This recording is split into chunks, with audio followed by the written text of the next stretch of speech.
Good day, everyone, and welcome to this exciting panel discussion celebrating Peer Review Week with ACSE. And today we are digging into one of the most critical topics, AI and evolution of peer review in medical publishing, and we will be focusing innovation, challenges, and future directions. We have invited a distinguished panel with us comprised of experts from ISMAP AI Task Force who will be delivering or providing insights into how artificial intelligence is transforming the peer review process when it comes to medical publications, both the opportunities and the challenges that come within this innovation. So I'm thrilled to introduce our today's panelists, starting with Matt Lewis, who is currently serving Global Chief Artificial and Augmenting Intelligence Officer from Inisio Medical. Secondly, we have Amy Foreman with us, who is Executive Director, Scientific Communication, Inflammation Therapeutic Area from Amgen. We have Valerie Moose from Prime. She's working as Chief Scientific Officer there. Next, we have invited Chirag J. Patel, who is Head of Sales and UN SDG Lead Cactus Communication. And last, Andy Shefford, who is Scientific Director from NVN Pharma. And from ACSE platform, we are having two moderators. I would like to introduce my co-moderator first, Mohammed Sarwar, who is Secretary and Treasurer of Asian Council of Science Editor, and myself, Mariam Sayab, Director of Communication, ACSE. So moving forward to our first round of panel discussion, we will be starting from Matt. So Matt, what are the potential ethical considerations and challenges that come with integrating artificial intelligence into the peer review process, especially for medical research? And how can these be addressed to ensure that both innovation and integrity? Yeah, first, thanks so much for having the AI Task Force for ISMAP here to have this conversation. So greatly appreciated. I think first it's helpful perhaps just to think a little bit about the problem that peer review is the solution to, if you will. Not all forms of content that reach people out in the world have a peer review process, but scientific and technical and medical and many other fields do have a peer review process. And it really exists to ensure that the content that reaches people making these types of decisions is high quality, that it's aligned to journals' publication expectations, and that it's intended to add some value to readers. So when you think about adding or kind of juxtaposing AI on top of that process, we have to be really careful not to kind of take the human out of the process and become over-reliant on the AI. I think there's a lot of value to be accrued by, kind of considering that augmented intelligence that AI puts forward, but not in a way that compromises quality or lowers trust. We have to be really careful not to kind of over-rely on the biases of the underlying model, or to make sure that if we're using AI in different applications that support a consideration there, that we think about things like transparency, what the model actually does and what the human does, and what's called provenance, like indicating what part of the content originated from the model versus what originated from the author or other peer reviewers that are involved, and always making sure that our judgment, the ability to kind of contribute to the final output, is paramount. There'll be a time in the near future when we can kind of think about things like attribution and kind of indicate how we kind of raise up or signal what the peer reviewer did in each stage of the process, what the journal did, what the authors, how they respond to that comment and those kind of contributions, if you will. But I think there is a lot of opportunity with AI as well to kind of speed up a laborious process, but not at the risk of compromising quality and trust. Thank you, Matt, for highlighting the ethical challenges and the need of integrity as we integrate AI in peer review. Over to Mohammed for the next question. Thank you, Mariam. The next question for me is for Amy. As you know, AI becomes more integrated into peer review. Do you anticipate changes in the roles and skills of human reviewers, particularly in medical publications? In your opinion, what new competencies might reviewers need to develop? So yes, so just first, something that we should point out is use of AI tools is not entirely new to the peer review process. For years, they've been using AI to detect things such as plagiarism.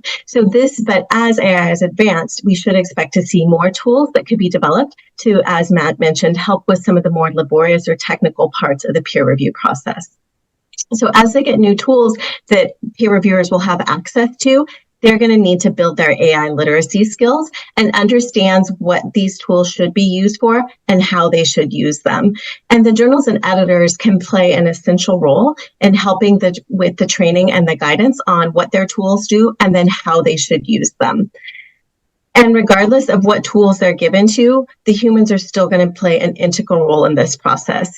Any outputs that the peer reviewers are able to receive from the AI tools that they use as part of the process, the humans are still going to need to critically assess and understand the information that the tool is giving to them and still make the final call and judgment. So as noted before, it can help aid in the process, but it will never replace the humans in the process. Thank you, Amy, for sharing how human reviewers may need to adopt and develop new skills and as AI takes a larger note in peer review process. So my next question will be for Valerie Moos. In your opinion, how could AI tools be used to ensure consistency in peer reviews across diverse fields of medical research and where standards might differ? Oh, Maren, this is a really great question and really builds on what Amy has been saying just then. So, we could probably debate this for a couple of hours, but I've been thinking carefully about where we might go with this. So, as Amy's already mentioned, we're already using these AI tools. There's things like plagiarism checkers, Grammarly, all these kinds of things. And I think that's where it's going to really come into its own in terms of doing those laborious tasks, as Matt mentioned, so that we can allow the peer reviewers to really focus on, have the authors interpreted the data correctly? Do I believe what they've written here? So yes, as I say, there's lots of things we could do. For instance, statistical analysis checking. Do the tables and figures match what's been said in the text? Making some of those really laborious tasks and making sure that the authors have followed journal guidelines and reporting guidelines. One thing that I think could be a real benefit is the ability to really ensure diversity, equity, and inclusion in the peer reviewer process. So making sure that, for example, we're getting the best experts in the field and making sure that we're considering lower middle income countries as well as the traditional countries, Western countries where peer reviewers might come from, and thinking across disciplines as well to make sure that we're covering all of those important aspects. And so some of the other things where it might help, summarization of peer reviewer comments, and that's really going to help the authors when they're navigating these complex peer review responses. And then one other thing I was thinking about, so a kind of standardized evaluation criteria, so that we know that one of the AI's abilities is to really look at large data sets, and we could use lots and lots of peer reviewer comments, put them into a model, and come up with a checklist of kind of common errors that we see in the peer reviewer process. So I think, as I say, I'm very excited about this topic. I could speak for ages. Thank you, Valerie, for your thoughts on using AI for consistency in peer review. And now over to Mohammed for next question. Yes, my question is for Patel. Considering your experience with AI in publishing, how do you think artificial intelligence can help address the key challenges in peer review, particularly in making the process more inclusive and accessible to researchers from the global south? Yep, great question, and thank you for having me on this panel. Yes, I mean, equity is a major issue across scholarly publishing, and peer review is definitely very important to what scholarly publishers do in regards to communicating science and research to the wider public. I think some of the areas where we can certainly make peer review more inclusive and accessible is to what Valerie had mentioned just a little while ago, in the sense that we can look at identifying bias, utilizing AI in making sure that when reviewer comments are made, that they are fair and that they're not unprofessional. For instance, some of the other areas that we could look at are finding more diverse reviewers than what's currently available within each publisher's network. And of course, improving the reports of the reviewers so they're structured in a way that aids the authors in improving the manuscript for publication purposes. Some of the other areas where we've already seen AI be a force for good or be a positive for authors, especially in the global south, is helping them with language support. And a lot of these tools are really helping English as a second language authors improve the quality of their writing and also their language and grammar to be able to be able to better put across their ideas. And something new that's being developed are pre-submission feedback mechanisms where an author can utilize large language models to basically do a pre-peer review of their manuscript to see where issues may exist, and then they can fix those before they submit them in a way that allows the reviewers to do a better job, and also reduces the potential chances that their manuscript may be rejected by a journal just based on language and grammar issues. Thank you, Chirag, for your insights on how AI can address inclusivity, especially in the challenges with it in peer review process. So going forward to my last question for the first round is with Andy. How do you see that how can AI-driven analytics transform the way peer review articles and evaluated post-publications, particularly through the use of predictive metrics or real-time engagement data? Yeah, well, thank you again for inviting me here. It's a really potentially broad topic, but basically we are drowning in a sea of data. It might not always be available, but you get information on when things are said, where they're said, versus when things are launched. And there are obviously so many publications coming out now compared to how many coming out just a few years ago. And there can be massive differences in the approach to publications between different fields or even different topics within a field. The sort of metrics you'd expect from different article types, so many variables, and newer, more complex approaches driven by AI can process huge amounts of data, as Valerie mentioned, allowing it to account for a large number of these factors to pull out new and interesting correlations between different metrics. But, and this is the important thing, it needs validating before you start, before they can be used properly, but it can identify potential new correlations that could then lead to further things.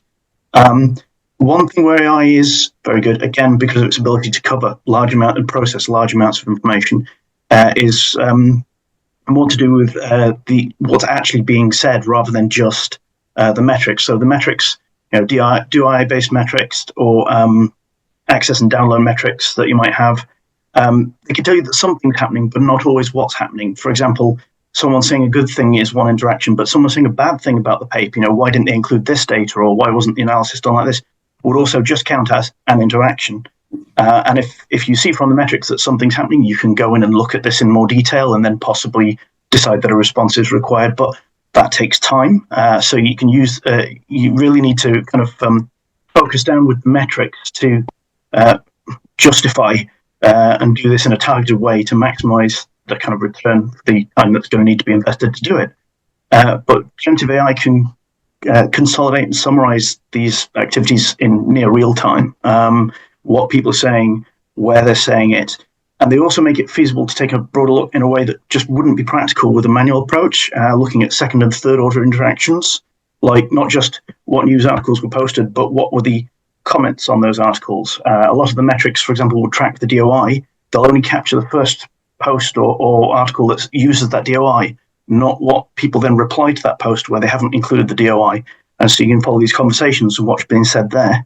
And this potentially allows it, what used to be, 3 months down the line, someone writes in a letter to the editor with a key question that you think is worth addressing, which is then sent to the authors and they can address it.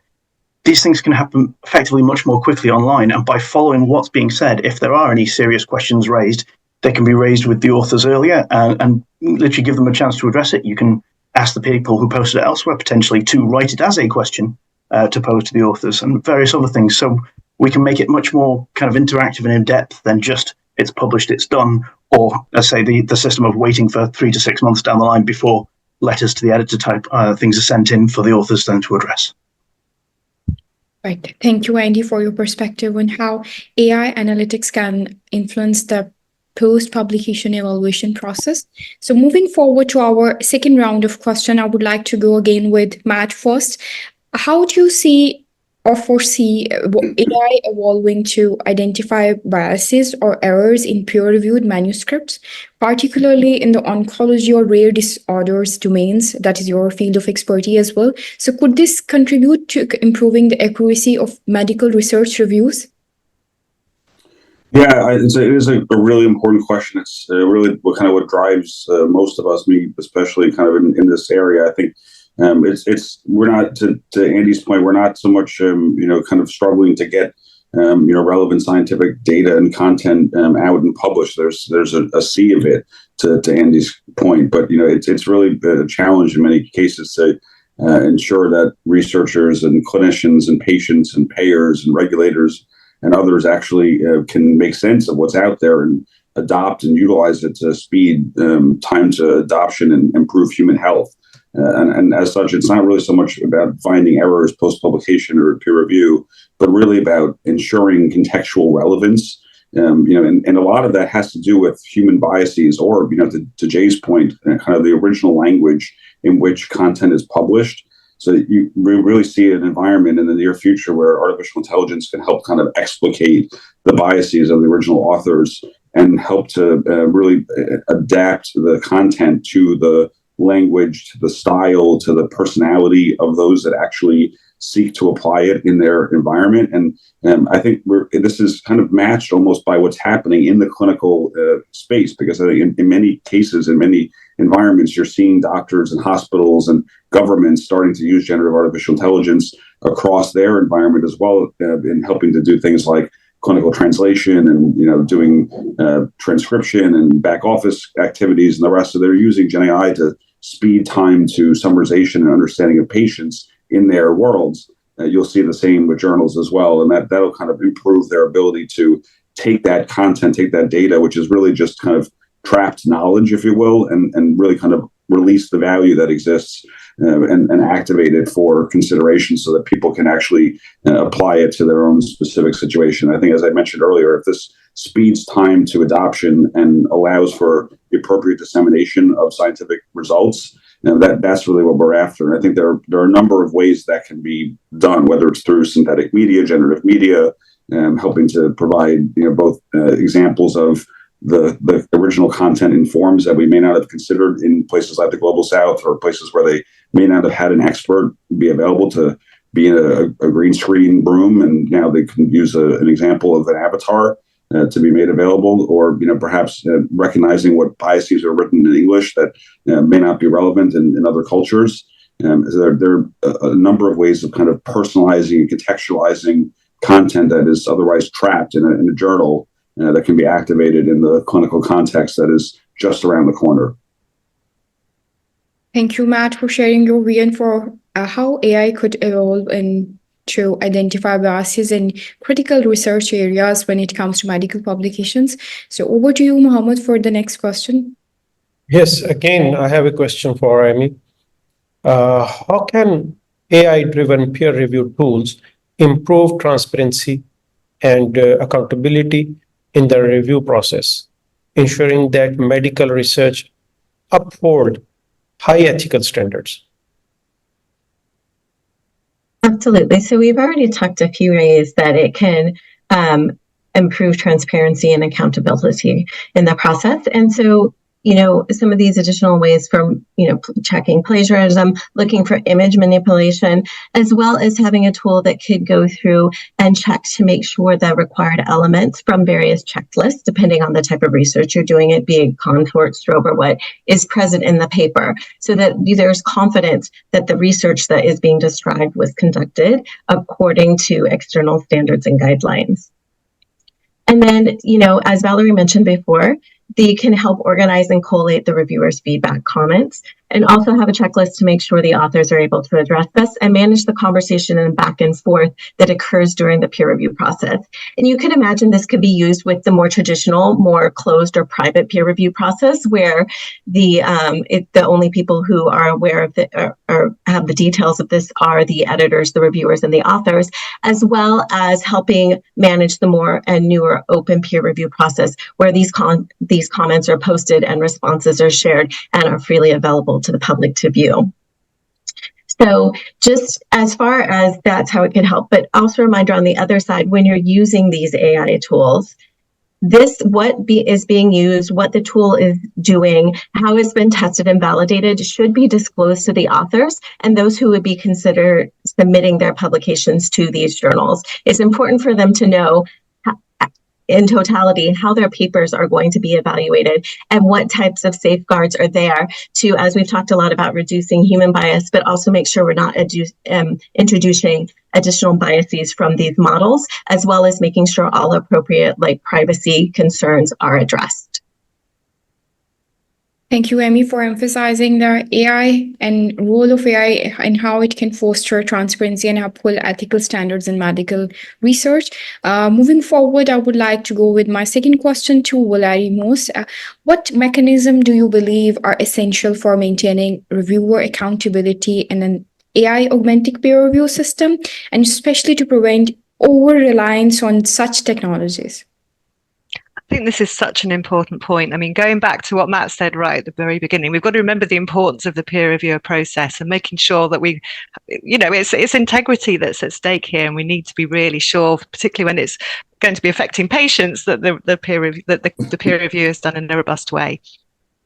So I was thinking along the lines of, ICMJE, the Committee on Publication Ethics, World Association of Medical Editors, lots of other bodies have got recommendations in place in terms of the use of AI in the peer review process. And every journal should also have a policy. I think that's really important. So there should be a policy that mandates that human reviewers are taking accountability for the standards of the peer reviewer process. And I think that almost goes as far as the journals probably need to be doing training with their peer reviewers to make sure that they understand the importance of it. I mean, to put in somebody else's research into, say, a chatbot, that's actually a breach of confidentiality. So people need to really understand that when they're doing the peer reviewer process. I think for me as well, we've mentioned checklists a few times now, but I think there needs to be a really robust checklist that allows the peer reviewers to understand what they can do, what they can't do, and what's acceptable from this process. Thank you, Valerie, and especially for outlining the importance of maintaining accountability in an AI-driven peer review environment. And next, I would like to hand over to Mohammed for the question. Yes, my question is for Patel again. What steps should be taken to ensure that AI innovations in peer review do not inadvertently widen the gap between well-resourced and underserved academic communities? Yeah, so thank you for the question. Well, I mean, again, this goes back to the issue with making sure that whatever we develop is very equitable. So some of the things steps that we can take in making sure that whatever AI innovations occur are, able to be utilized by both well-resourced and underserved academic communities are that we should be creating advisory boards where we invite groups of members from underserved academic communities to hear about their experiences and identify the issues they're having with AI tools. We should also look into providing either free access to AI tools or low-cost access to AI tools for authors in developing countries. And this can be a part of an existing program like waiver fees that publishers offer, or grants that can be offered by either pharmaceutical companies or academic institutions in order to make it provide access to these tools. Another good option is to work with organizations and collaborate with groups like Research for Life, which already provides free access to low middle income countries to research that's being published in many of the leading journals globally. And of course, there's the the whole idea around offering training, so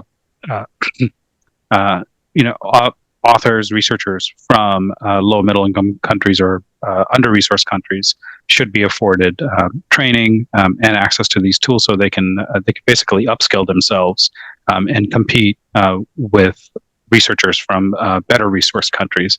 And of course, one of the key things is that we should ensure transparency in this. And I believe, Amy mentioned this earlier, is that the use of AI should be transparent. There should be a level of fairness in how the AI system was trained, how it's being utilized, and also understanding the output. And of course, the last thing is monitoring the progress.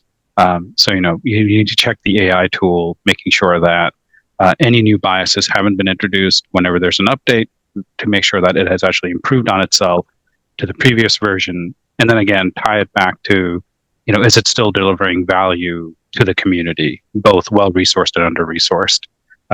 So I think by taking these steps, we can help ensure that AI and peer review benefits everyone and supports researchers from all backgrounds. And the aim is to use AI to empower and include all voices in academic publishing. Thank you, Chirag, for shedding light on how we can make AI innovation and peer review more inclusive. And my last question will go for this round to Andy. Again, given the rise of AI and content dissemination, how can publishers leverage this technology to promote more meaningful discussions on social media platforms regarding peer-reviewed research? Thank you. Well, I think Matt's actually touched on part of this in his last response, but one thing that generative AI in particular is quite strong at is kind of summarizing or changing the format of text, and translations as well. And in doing so, one of the kind of big low-hanging fruit that's potentially there would be basically increasing the accessibility of the information. Not everyone, a non-specialist might not be able to read the full paper and take it in. I certainly wouldn't read large numbers of them, but if you can give them a short, plain language summary suitable for non-specialists or for patients or carers, or depending on what kind of thing it is, and again, with the changing format, this doesn't have to be text. This could be audio, and collect them together as like an audio podcast or a video avatar presenting it, whatever format is appropriate. But it can really lower the barrier to doing this. And as several people on this have mentioned, there has to be a human in the loop checking that all this is accurate, because otherwise there'd be a chance of adding errors, which could be quite serious when talking about medical advice, or not medical information that may be then taken as medical advice, even if that wasn't the intention. But this is where it could be done at the peer review stage effectively. So just as an example, if a journal, when it accepts an article with revisions, were to send it back with a short kind of plain language abstract generated from the summary of the paper, or from the abstract, that could be sent to the authors to review, and they can check and confirm that it's summarizes their paper accurately. Obviously, and the journal themselves would have been able to check before they send it and when it comes back. But that means it really lowers the barrier too, in terms of both cost and time, giving virtually every paper out there a short, plain language summary that could help people more easily find what they want if they don't want to look at the full paper for the full information, or at least give the highlights of the paper to a non-specialist reader. And so, it could really, really increase the accessibility and lower the barriers to accessibility. The same thing with translations, although obviously the language issue still needs checking by a person, which might not be possible for the authors. But there are lots of ways that AI could do these things and really help to share that information, and in formats that would be appropriate to share over social media. You're not likely to post the whole paper, you might post a link to it, but you could post the short plain language summary to social media and then point them to the paper. And that could also help drive discussions on these topics and share the interest. So, yes. Thank you, Andy, for highlighting the role of AI in enhancing post-publication discussion. With this, we complete our questions round. And moving forward, before we wrap up, I would like to request all of the panelists to share their concluding thoughts, summarizing their perspective on the future of artificial intelligence in the peer review process for medical publications. So we will go start with Matt at first.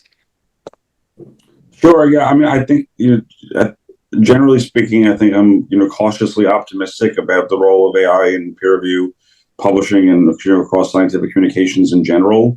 I think if we consider the kind of dual kind of objectives of trying to maintain an ethical sphere, but also consider that our ultimate audiences, whether they be in research or in the clinic, need to be able to engage data to be able to make decisions, that AI can potentially contribute to that and both speed time to decision, but also contextualize it in many parts of the world that right now either don't have access to information or get it so late that it's just not relevant. And that's the case in cancer. It's a case in rare disease. It's a case in neuropsychiatric illness. And what's the point in publishing something if no one reads it? So I think we have to really think about how do we apply this emerging technology in a way that is respectful and responsible, but also in a way that people actually do ultimately read it and help improve the lives of the people around us. Thank you, Matt. Should we go with Amy next for the final thoughts? Sure, thank you. And similar to Matt, I think this area has a huge amount of potential. It's very exciting to think about the ways that AI could be used to help change some of the barriers that are with the current peer review process and bring speed and efficiency and more transparency to it. And I think, this is also, I'd say this is a call to all those who participate in the peer review process to be excited about this and take time and learn and understand these tools and these new technologies. And that could speed the adoption and improve the efficiencies. And finally, just the overall thought is, AI tools will always be there to assist, but they'll never be there to replace the humans that are part of the peer review process. Thank you, Amy. Next, we should go with Valerie. Oh, thank you. I think we're all going to be very aligned here because I have exactly the same thoughts in my head. So we can use AI to really improve the efficiency, but we've got to use it in a really safe and accountable, responsible way. So we've got to get that balance. Everybody's really excited about what we can do with AI and how we're going to suddenly be able to make research really accessible. But we just don't want to run too fast. So I share Matt. I'm cautiously optimistic that this process and we're going to get it right, but it's going to take time to do that. And it's about striking that balance. So yes, let's use it. Let's find out how it's going to benefit us, but we've got to do it in a controlled and way. Thank you, Valerie. Going to Chirag, what would be your final thoughts for AI in peer review? Yes, I mean I'm pretty well aligned with the rest of the panel here, but I think many people will agree that peer review as a system is broken, and it opens the door for opportunists to commit fraud and to generate profits from other people's desperation or misery, as is the case right now.